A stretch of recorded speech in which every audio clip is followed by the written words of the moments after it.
Bonjour et bienvenue dans la salle 1, votre podcast cinéma. Ouvrez grand vos oreilles, attrapez un pot de popcorn et installez-vous bien confortablement. La séance va bientôt commencer. Et bonjour tout le monde et re-bienvenue dans salle 1, le podcast cinéma. Ah, c'est le début de la saison 2, c'est fou. Comment ça va Sébastien, t'es encore là? Eh bah oui, hein, c'est le retour des vacances, on est là. Comment ont été tes vacances, dis-nous tout? Très bien, j'ai bronzé. Alors je suis content. J'étais au soleil. Ah, c'est ça que je me disais, t'étais pas au Québec, hein? Exactement. Écoutez, c'était un plaisir de vous retrouver aujourd'hui en ce début août pour ce premier épisode de la saison 2 de Salle 1. Nous sommes de retour. Et oui, vous pensiez peut-être que nous ne reviendrions jamais. Et pourtant, nous sommes là, toujours aussi passionnés de cinéma, tout comme vous, je l'espère. La formule reste la même. Nous avons toujours nos 3 séquences, l'avant-séance, la séance et le générique. Rien n'a changé, finalement, on ne change pas une équipe qui gagne. Exactement. Bon, moi je pense qu'on est parti, hein. On est parti. Allez, on lance cet épisode 1. C'est parti pour l'avant-séance. Salle 1, le podcast. Aujourd'hui dans l'avant-séance, je vous parle donc de la sortie de 2 films. Un qui sort aujourd'hui en France et l'autre qui va sortir vendredi au Canada. Et pour la France, cette semaine, je vous parle de Trap. Vous avez sûrement vu passer le générique un peu partout. Moi, je me fais harceler par ce générique. Un peu sur les réseaux sociaux, même sur Disney+, maintenant qu'il y a des pubs. Ça, c'était mon coup de gueule politique de la journée, vraiment. Donc, c'est Trap de Monsieur Night Shyamalan. Au casting, on retrouve Josh Hartnett, Ariel Donoghue et Saleka Shyamalan, qui, bizarrement, a le même nom de famille que le réalisateur, donc sûrement une de ses filles. Probable. Le synopsis est très simple, c'est le suivant. 30 000 spectateurs, 300 policiers, un tueur. Cooper, père de famille et tueur en série, se retrouve pris au piège par la police en plein cœur d'un concert. S'échappera-t-il ? Donc, disponible d'ores et déjà en salle dès aujourd'hui en France. Il sortira un petit peu plus tard au Québec. Mais au Québec, nous avons Borderlands qui sort vendredi 9 août. Borderlands, c'est un film de Eli Roth qui a fait quelques thrillers dans le passé, mais qui a notamment joué comme acteur dans Piranha 3D. J'en attendais beaucoup de Borderlands, j'en attends plus rien. Donc on va voir ce que ça donne. J'ai pas vu beaucoup de ces films à la réalisation. Le synopsis est le suivant. Lilith, une hors-la-loi notoire du passé mystérieux, retourne à contre-cœur sur sa planète natale de Pandore pour retrouver la fille disparue du plus puissant personnage de l'univers, Atlas. Lilith forme une alliance avec une équipe inattendue. Roland, un ancien mercenaire d'élite ayant désormais désespérément besoin de rédemption. Tiny Tina, une experte en démolition sauvage préadolescente. Krieg, le protecteur musclé et rhétoriquement infirme de Tina. On a aussi Tanis, la scientifique à compréhension du bon sens ténue, et Claptrap, un robot constamment prétentieux. Claptrap, dont la voix d'ailleurs sera celle de Jack Black. Ces héros improbables doivent combattre des monstres extraterrestres et des bandits dangereux pour trouver et protéger la fille disparue qui peut détenir la clé d'un pouvoir inimaginable. Le destin de l'univers pourrait être entre leurs mains, mais ils se battront pour quelque chose de plus, les uns les autres. Basé sur l'une des franchises de jeux vidéo les plus vendues de tous les temps, bienvenue à Borderlands. Au casting, on reçoit Jamie Lee Curtis, Hailey Bennett, Gina Gerson, Cate Blanchett, Kevin Hart et Ariana Greenblatt. Et donc, Jack Black en voix dans le rôle du petit robot. Et voilà pour les sorties de cette semaine. Il y a quand même du beau monde à aller voir au cinéma. Je vous invite à y aller. En attendant, nous, on va parler d'autres films tout de suite dans la séance. Salle 1. Aujourd'hui, dans la séance, on vous parle donc toujours de 2 films que nous avons sélectionnés rien que pour vous, la crème de la crème, comme on dit chez nous. Wow. 2 films complètement différents, hein. Un super-héros et un autre héros, mais d'une autre manière. Donc finalement, il y a des liens partout, si on les cherche bien. Sébastien, tu commences avec le super-héros. Effectivement, Deadpool. Ça faisait longtemps qu'on n'en avait pas parlé, Deadpool et Wolverine. Ah, donc 2 super-héros. Waouh, ça fait Exactement. beaucoup, là. Le crossover qu'on attendait tous finalement. Donc, film de Sean Levy. Sean Levy qu'on connaît pour certains films assez connus. Bah, c'est pour ça qu'on le connaît Exactement, d'ailleurs. tu m'as suivi. Surtout que ce gars-là connaît bien Ryan Reynolds et Hugh Jackman, qu'on retrouve évidemment dans leur rôle respectif de Deadpool et Wolverine, puisqu'il a réalisé Real Steel, donc avec Hugh Jackman, Free Guy, avec Ryan Reynolds, et aussi, entre autres, La Nuit au musée, Le secret des pharaons. Donc, c'est un gars qui a quand même de la bouteille. Il n'a pas fait les 2 premiers Deadpool, mais bon, il part avec un certain bagage quand même, le monsieur. Et le synopsis est le suivant. Non, il y a un problème dans la phrase, il va falloir qu'on la reprenne, s'il te plaît. Oh, d'accord, le pitch est le suivant, d'accord. Yes. Après avoir échoué à rejoindre l'équipe des Avengers, Wade Wilson passe d'un petit boulot à un autre sans vraiment trouver sa voie. Jusqu'au jour où un très haut gradé du tribunal des variations anachroniques, le TVA, lui propose une mission digne de lui, à condition de voir son monde et tout ce qu'il aime être anéanti. Refusant catégoriquement, Wade endosse de nouveau le costume de Deadpool et tente de convaincre Wolverine de l'aider à sauver son univers. Alors, qu'est-ce que j'ai pensé de Deadpool 3, puisque c'est le 3e du nom ? En vrai, ça faisait longtemps que j'avais pas vu, dans la même phrase, un bon Marvel et un bon film. Waouh, ça attaque à balles réelles ici. Bah, disons que on reste dans la patte des Deadpool qu'on avait connu avec les 2 premiers, donc ça brise le 4e mur, c'est drôle, il y a des punchlines qui marchent bien, on a surtout des références, mais des références de dingue à d'autres films, c'est vraiment bien, puis ils ont pas peur de tacler aussi un petit peu Disney, mine de rien, qui est derrière Deadpool, un petit Kevin tacle. Feige en sueur. Exactement, aussi un beau tacle à la 20th Century Fox que vous comprendrez dans le film. Non, le film est vraiment bon. J'ai pas de temps mort. En tout cas, j'ai pas trouvé de moment où je me suis ennuyé. À aucun moment j'ai regardé l'heure. Je me suis dit, bon, c'est quand que ça se termine. Le film dure 2h09, comptant le générique. Pas de scène post-générique, comme l'a bien dit Ryan Reynolds bien avant la sortie du film, donc je ne vous spoile rien. Puisqu'il a dit lui-même que pour lui, c'était comme une pub pour un autre film et il n'aimait pas cette pratique de faire de la pub pour un prochain film. Donc, en vrai, j'ai pas vraiment trouvé de point faible à ce film. Je dis pas que c'est le plus grand film de l'histoire de l'humanité. C'est pas non plus, on n'est pas sur un chef-d'œuvre du cinéma, mais c'est juste un super bon film. J'ai beaucoup rigolé, des scènes d'action vraiment qui ont de la gueule. Des effets spéciaux réussis, notamment parce qu'il n'y a pas que du fond vert. Le réalisateur a tenu à faire beaucoup de plans réels pour casser avec un des derniers Marvel qui était une catastrophe, qui est le dernier Ant-Man, qui est bourré de CGI très mauvaise. Donc voilà, je vous invite vraiment, si vous n'avez pas vu Deadpool 3, à aller le voir, ça va peut-être vous réconcilier avec Marvel. Si vous ne connaissez pas Deadpool, regardez les 3. Honnêtement, regardez les 3 parce que c'est pas du Marvel comme les autres Marvel, c'est vraiment quelque chose à part, même si ça commence à entrer dans l'univers du MCU. Mais vraiment, allez voir ce film. Ouais, moi je suis complètement d'accord. On a vu le film ensemble avec Sébastien.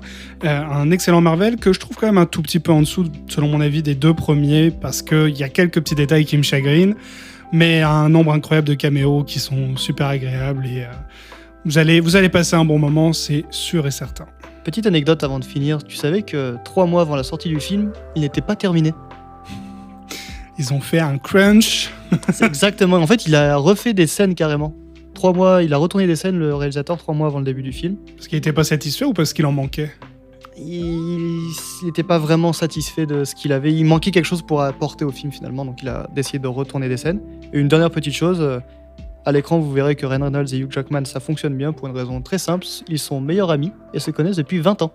Oh bah alors, ça c'est une anecdote quand on aime, ça c'est croustillant. Exactement. Ça. Oh les infos people, là, oh, j'aime ça. Ben voilà, puis je lui ai mis un petit 4 sur 5 sur Letterboxd parce que j'adore cette série de films, donc voilà, c'est tout pour moi monsieur. Parfait, moi cette semaine je vous parle d'un tout autre type de film, on part de l'autre côté de l'Atlantique puisque c'est un film français et vous en avez forcément entendu parler, il s'agit de Un petit truc en plus. Le pitch est le suivant. Poursuivis par la police, un père et son fils parviennent à se cacher parmi la clientèle d'une colonie de vacances pour jeunes adultes en situation de handicap. Pour tromper la vigilance de leurs hôtes, les 2 cambrioleurs se font passer pour un pensionnaire et son éducateur spécialisé.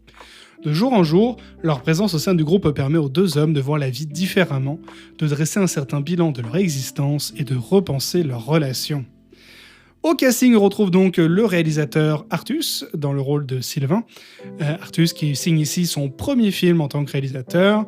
On retrouve également Clovis Cornillac, Alice Belaïdi, Marc Rizzo, Céline Groussard et toute une bande de joyeux lurons. que vous apercevrez à l'écran. C'est un énorme carton au box-office. 279 635 entrées le premier jour de sa sortie, le 1er mai. 500 000 entrées en 3 jours. Le film réalise le 2e meilleur démarrage de l'histoire du cinéma français, juste derrière Bienvenue chez les Ch'tis. Et alors, j'ai juste fait une petite frise chronologique pour vous, pour que vous vous rendiez bien compte de la rapidité avec laquelle le film a eu de la popularité. Le 10 mai, le film dépasse les 1,6 million. Le 13 mai, BFM annonce les 2 millions. Le 20 mai, BFM annonce le cap des 3 millions. Le 24 mai, 4 millions. Le 29 mai, 4,5 millions selon Le Monde. Le 31 mai, donc toujours 2 jours plus tard, 5 millions. Le 7 juin, Artus annonce 6 millions sur son Instagram. Le 16, il annonce 7 millions. Le 30 juin, on annonce le cap des 8 millions. Et aux dernières nouvelles, le 11 juillet, Artus a annoncé le 9 millions d'entrées.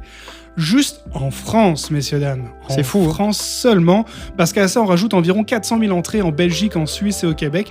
On n'est pas loin du 10 millions d'entrées nationales et le film n'a toujours pas fini son exploitation. C'est-à-dire qu'il est encore en salle et qu'il va sûrement dépasser les 10 millions. Et ça, c'est juste incroyable pour un film français. Moi, qu'est-ce que j'ai pensé d'un petit truc en plus ? Je suis totalement, incroyablement surpris par la qualité du film. Je veux dire... Une telle popularité, d'habitude, c'est juste que les Français aiment ça, mais que on peut pas dire que c'est souvent du grand cinéma. Ici, par contre, c'est drôle. C'est pas un scénario de fou, ça révolutionne pas non plus le cinéma français, mais ça apporte un vrai vent de fraîcheur et de tolérance. On aborde forcément le sujet du handicap, mais on l'aborde avec simplicité, sans artifice et avec humour. Le cocktail humour-tolérance est explosif et selon moi, Christian Clavier devrait en prendre de la graine. Et bim. On sent que c'est naturel. La plupart des répliques d'ailleurs ne sont pas écrites. Il y a énormément d'impro dans le film. Ça fait du bien. D'ailleurs, la réplique majeure du film que vous avez forcément entendue partout parce que c'est devenu un mime. Qu'est-ce qu'on dit au chauffeur ? Fils de pute ! Et ça, c'est absolument pas scripté. C'est vraiment l'acteur qui a totalement naturel et ils l'ont gardé au montage et oui, ça fonctionne très bien. D'ailleurs, il y a seulement Artus dans le film qui joue une fausse personne en situation de handicap, mais même ça, c'est pas surjoué, c'est pas mal fait et même pire que ça, il y a une petite morale à la fin et ça fait super plaisir. Donc oui, un petit truc en plus, c'est un grand oui dans le cinéma français et dans la comédie. Donc c'est toujours dispo dans les salles. Dans la plupart des salles parce que c'est l'été, on exploite beaucoup les films très longtemps, etc. Mais justement pour ce film-là, profitez-en. Exact. Allez en salle, allez voir ce film tant qu'il est encore disponible et sinon attendez quelques semaines encore pour la VOD, pour le Blu-ray. Mais il faut absolument que vous le voyez si vous aimez les comédies françaises. Celle-là va très vite devenir votre préférée. Bon, et je suis déçu de l'avoir raté, personnellement. Ouais. Donc je reverrai en VOD, je ferai l'effort d'acheter la VOD. Souvent j'attends le Blu-ray, mais là je crois que je vais acheter la VOD pour être sûr de l'avoir. Parce qu'au Québec, je suis pas sûr qu'ils se vendent tout de suite en DVD, en Blu-ray. Non, ça se peut. Souvent, il y a quelques mois de décalage pour que Sphere ou AZ Film les exploitent en Blu-ray. Moi, j'ai fait 4 heures de route pour aller voir le film, mais je suis pas déçu. J'ai vu un autre film en même temps qui est Kind of Kindness, on en reparlera peut-être dans un prochain épisode. J'ai vu 2 films dans la même journée, j'ai fait la route pas pour rien, je suis vraiment très content. Donc voilà, un petit truc en plus. Fin de cette séance. Parfait. Mais l'épisode n'est pas fini là. Mais non, il reste un petit peu de place. Il reste un tout petit peu de place pour le générique. Salle 1, le podcast. Cette semaine, dans le générique, on reprend un concept de la saison 1. Nous avions parlé de notre top 5 des films sortis dans notre année de naissance. Exactement. Et finalement, on s'est dit qu'il y avait des gens qui n'étaient pas nés la même année que nous. Je pense que c'est quelque chose de vrai. Je pense aussi. On a choisi des années, je pense qu'il y a une des 2 années, pas sûr qu'ils nous écoutent. Non, en effet, j'ose imaginer que cette année ne nous écoute pas. Dans le fond, nous avons simplement demandé à mon ami Chat, de son nom de famille GPT, de nous tirer au sort 2 années entre 1990 et 2020. Et les 2 années qui ont été sorties sont l'année 2005 et l'année 2017. Nous avons donc réalisé notre top 5 de ces 2 années. Et Sébastien va commencer tout de suite par son top 5. Vas-y, Seb. Exactement, sachant que moi j'ai tiré entre guillemets l'année 2005. Donc je vais commencer par les mentions honorables. Il y a tellement de films que j'ai dû faire quand même des mentions honorables parce que je ne pouvais pas tout mettre en top 5, c'était pas possible. Mais dans les mentions, j'ai noté Les Noces funèbres de Tim Burton, quand même. La guerre des mondes, avec Tom Cruise, Dakota Fanning. Charlie et la chocolaterie, évidemment. Oh oui. Et The Island, avec Ewan McGregor. Donc je conseille, pas un film qui a beaucoup marché, mais vraiment très bon film. Bref, passons à mon numéro 5. Si je te dis Sin City. Ok. Je l'ai mis que 5ème. J'ai hésité avec le 3ème, je sais pas pourquoi, mais j'ai hésité avec le 3ème. Mais en tout cas, en 4ème, j'ai noté El Grande, Harry Potter et la Coupe de Feu. Ouais. J'aime beaucoup le 4 parce que c'est vraiment le tournant de la série. On part du côté enfantin, puis on commence avec le 4 à aller dans le côté plus dark d'Harry Potter. C'est vrai. D'ailleurs, j'avais eu peur quand j'étais petit en le voyant. Ouais, je comprends. J'étais un peu plus vieux, donc moi ça allait. En numéro 3, un film que j'aime beaucoup avec, pour moi, un des derniers bons Nicolas Cage, c'est Lord of War. Que je n'ai pas vu. Que je te conseille, qui est incroyable. Et mon top 2, mon top 1, c'est presque équivalent pour moi, mais j'ai quand même mis en 2 Batman Begins. Bah oui. Le premier de la trilogie de Nolan. Et en numéro 1. Non, en vrai, c'est lui mon numéro 1, c'est sûr et certain mon numéro 1. C'est Star Wars épisode 3, évidemment. Oh. Évidemment, le meilleur de la prélogie des Star Wars, l'épisode 3, La Revanche des Sith, que je vous conseille de regarder, évidemment, du 1 au 6, puis 7, 8, 9. En vrai, bon, vous n'êtes pas obligé non plus de vous infliger ça, quoi. Bon, d'accord. Voilà pour mon top 5, mon cher ami. Eh ben écoute, parfait. Moi, dans mon top 5 donc, de l'année 2017, j'ai fait 4 petites mentions honorables. Moi aussi, je vais avoir La Forme de l'eau de Guillermo del Toro. Oui. 120 battements par minute, qui avait remporté de nombreux prix en 2017. Sinon, dans un autre registre, j'ai aussi Le Gardien de la Galaxie 2. Ouais. Parce que c'est une des sagas qui me tient énormément à cœur. Et le dernier que je vais mettre, c'est Blade Runner 2049. Oui. Parce que Blade Runner 2049, mon Dieu, je l'ai même vu en avant-première avec Harrison Ford au Grand Rex. C'était juste ouf, godin. Et donc maintenant place à mon top 5. En 5e position, j'ai mis Mother avec un point d'exclamation, le film de Darren Aronofsky avec Jennifer Lawrence. Je suis toujours amoureux de Jennifer Lawrence, ça ne change pas. Jennifer, si tu m'entends, je t'attends. Voyez ce film seulement si vous avez le cœur bien accroché, c'est plein de métaphores, c'est un film fait de métaphores, c'est très bien fait, j'ai adoré. En 4e position, j'ai mis Lady Bird de Greta Gerwig. J'avais d'ailleurs fait une séance complète sur ce film dans la saison 1. Donc, si vous voulez plus de détails sur le film, allez écouter l'épisode. Ça nous fait plus d'écoute. Mon top 3, Le Maître de la scène au Québec, mais en France et aux États-Unis, The Greatest Showman avec notre ami Hugh Jackman, dont nous parlions tout à l'heure. Exact. Un film de Michael Gracie. D'ailleurs, dans Deadpool, il y a une très belle... Oui, vous verrez. Vous verrez, mais il y a un petit lien avec The Greatest Showman que j'ai adoré. J'étais le seul à exploser de rire à ce moment-là. Bon, et alors pour les 2 premiers, j'ai eu beaucoup de mal à les départager parce que les 2 pour moi sont top 1 de l'année 2017, mais sont aussi top 1 de toute ma vie. Ah ouais. C'est fou. Alors, en 2e position, j'ai mis La La Land. Eh ouais. La La Land de Damien Chazelle. Juste incroyable, je pourrais faire un épisode de 1h30 à vous parler de La La Land, toutes ces théories, tous ces behind the scenes, c'est incroyable. C'est sûr que je vous en parle un jour. Actuellement, il est dans mon top 2 de cette année 2017 parce qu'il y a un autre film qui est passé devant La La Land. Le Baltringue.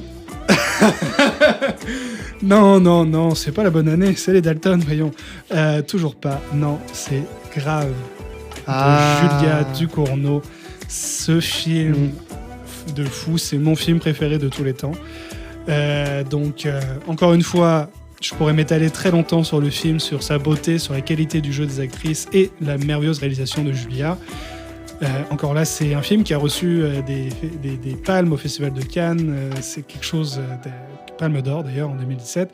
Donc un truc incroyable dont il faudrait que je vous parle plus longuement. Mais voilà, c'était mon top 5 de 2017, une année riche en cinéma. C'est vrai. Une année que j'ai passée sur les sièges de mon cinéma favori, près de chez moi, en région parisienne. 2 belles années de cinéma finalement, 2005 et 2017, dans 2 registres différents, mais 2 belles années. Tu sais quoi, moi je pense que tous les ans sont de belles années de cinéma, parce que quand j'ai regardé 2016 et j'ai regardé 2018, C'est vrai. Et il y a aussi des bangers dans ces années-là. Il va falloir qu'on continue Ouais, j'aime beaucoup. ce petit jeu-là parce que finalement, il y a plein de films dont on veut vous parler, qu'on n'a pas le temps dans la séance, dont on peut au moins vous toucher un petit mot. Donc notez-les, puis allez les voir. Exactement, s'il vous plaît, on vous en conjure. Messieurs, dames, c'est maintenant la fin de cet épisode 1 de cette saison 2. C'est un plaisir de vous retrouver. Oui. Nous espérons que vous avez passé un très bel été et que cet été va continuer de la plus belle des manières, tout en nous écoutant, bien entendu, toutes les semaines, tous les mercredis dans vos oreilles. Messieurs, dames, n'oubliez pas de ramasser vos déchets et de suivre le panneau sorti en bas à gauche de l'écran. Et à la semaine prochaine. Salle 1, le podcast.